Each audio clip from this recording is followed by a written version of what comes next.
دیکھیں جو معاشرہ بنتا ہے یا خاندان بنتے ہیں وہ افراد سے بنتے ہیں۔ گویا کہ ہم یوں کہہ سکتے ہیں کہ سب سے پہلے جو چیز بنیاد ہے وہ فرد ہے۔ فرد سے خاندان بنتا ہے، یعنی ایک سے زائد افراد ہیں تو وہ افراد پر مشتمل ایک خاندان ہوتا ہے، اور پھر کئی خاندانوں سے مل کر معاشرہ تشکیل پاتا ہے۔ گویا کہ اگر ہم یہ چاہتے ہیں، میرے کہنے کا مقصد یہ ہے کہ ہمارا معاشرہ بہتر ہو جائے تو ہمیں خاندانوں کو بہتر کرنا ہوگا، اور اگر ہم یہ چاہتے ہیں کہ خاندان بہتر ہو جائیں تو ہمیں افراد کو بہتر کرنا ہوگا۔ گویا کہ فرد، خاندان اور معاشرہ، ان تینوں کا آپس میں ربط ہے اور یہ تینوں آپس میں مربوط ہیں۔ پھر معاشروں کے اندر بھی مختلف معاشرے ہوتے ہیں۔ مثال کے طور پر لادین معاشرہ، یعنی ایک ایسا معاشرہ ہے جہاں پر کسی مذہب کو ماننے والے نہیں ہیں، تو وہ ایک معاشرہ ہے۔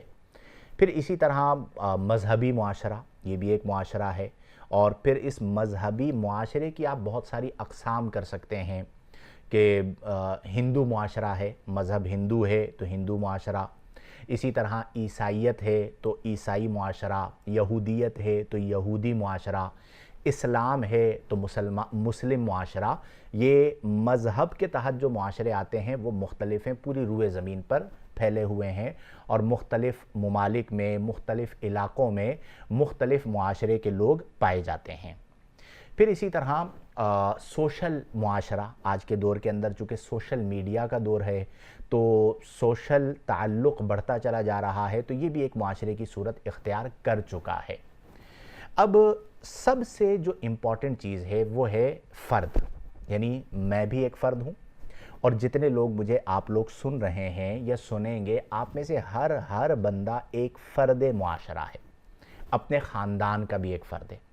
تو اگر اصلاح فرد پر توجہ کی جائے، یعنی ایک فرد کی اصلاح کی جائے اور اس کی اصلاح پر کام کیا جائے، تو فرد سنورے گا، افراد سنوریں گے تو خاندان سنوریں گے، خاندان سنوریں گے تو معاشرے سنوریں گے۔ اس کا مطلب یہ ہوا کہ فرد کی اصلاح انتہائی امپورٹنٹ ہے۔ بدقسمتی سے ہمارے معاشرے کا یہ ایک روش کہہ لیں اور طریق کہہ لیں کہ وہ کہتے ہیں کہ جی ناصحا مت کر نصیحت، دل میرا گھبرائے ہے۔ ناصحا مت کر نصیحت، دل میرا گھبرائے ہے، اس کو دشمن جانتا ہوں جو مجھے سمجھائے ہے۔ تو ہمارے ہاں جب اصلاح فرد کی بات کی جاتی ہے تو لوگ بدک جاتے ہیں، اور کئی ایسے لوگ بھی ہوتے ہیں ہمارے معاشرے میں کہ جو اپنے آپ کو ناقابل اصلاح سمجھتے تو ہیں، کچھ ایسے جری ہیں جو لکھ بھی دیتے ہیں۔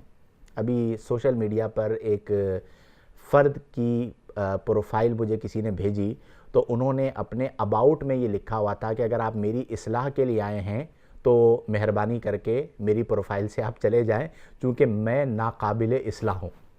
تو اب آپ سوچئے کہ جب معاشرے میں ایسے افراد بھی موجود ہوں کہ جن کی اپنے بارے میں یہ رائے ہو یا وہ خبط عقل کا شکار ہوں کہ میں ناقابل اصلاح ہوں، تو پھر معاشرے کے اندر برائیاں اور خرابیاں جنم لیتی ہیں۔ ہر چیز میں اصلاح کی گنجائش موجود ہوتی ہے، بہتر سے بہترین کے لیے کوشش کرنی چاہیے، اور کبھی بھی اپنے آپ کو ناقابل اصلاح نہ سمجھا جائے۔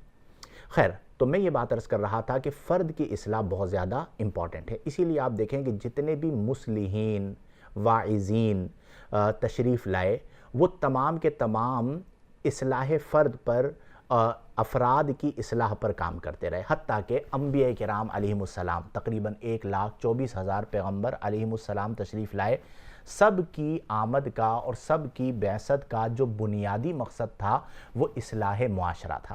انہوں نے پہلے فرداً ایک بندے کی اصلاح کی، اس فرد کے ذریعے خاندانوں کی اصلاح ہوئی، اور خاندانوں کے ذریعے گویا کہ معاشرے کی اصلاح ہوئی۔ تو اس کا مطلب یہ ہوا کہ ہم سب کو اگر معاشرے کو بہتر بنانا ہے تو خاندانوں کو بہتر بنانا ہوگا، خاندانوں کو بہتر بنانا ہے تو افراد کو بہتر بنانا ہوگا، یعنی میں نے بھی سدھرنا ہوگا اور آپ نے بھی سدھرنا ہوگا، تو ہمارے معاشرے کے اندر بہتری آتی چلی جائے گی۔ فرد کی اصلاح بہت زیادہ امپورٹنٹ ہے۔